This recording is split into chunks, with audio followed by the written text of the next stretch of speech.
Bħalissa l-futbol Taljan reġa' dejjem immaltempata b'każijiet ġodda dwar korruzzjoni 5 snin wara Calciopoli. Diversi logħbiet anke mill-ogħla diviżjoni Taljana qed ikunu investigati bħalissa minħabba suspetti li dawn kienu kkundizzjonati mill-bookmakers. Każijiet bħal dawn jista' jkun qed jiġru f'pajjiżna wkoll. Hemm klabs Maltin li l-ispiża tagħhom fix-xahar pagi l-plejers titla' għal 50,000 euro jew aktar. Ħafna jsaqsu kif ċerti presidenti ta' klabs Maltin jaslu jħallsu daw is-salarji meta l-introjtu għal klabs tagħna huwa ferm baxx. Xeħeddaw dwar dan fil-Parlament id-deputat Jean-Pierre Farrugia li semma kif ħafna drabi dħul ikun ġej billi jintlabu l-flus u jkunu ġew avviċinati plejers biex l-imħatri li jkunu saru jintrebħu. Dan eventwalment iwassal biex min ikun qed imexxi l-klabs ikollu dħul finanzjarju biżżejjed biex jibqa' għaddej.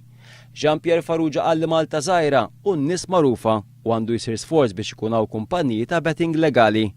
Id-deputat nazzjonalista jgħid li huwa fid-dmir tal-MFA li tindirizza din il-perċezzjoni għaliex fi kliemu il-qasba ma ċċaqċaq xejn.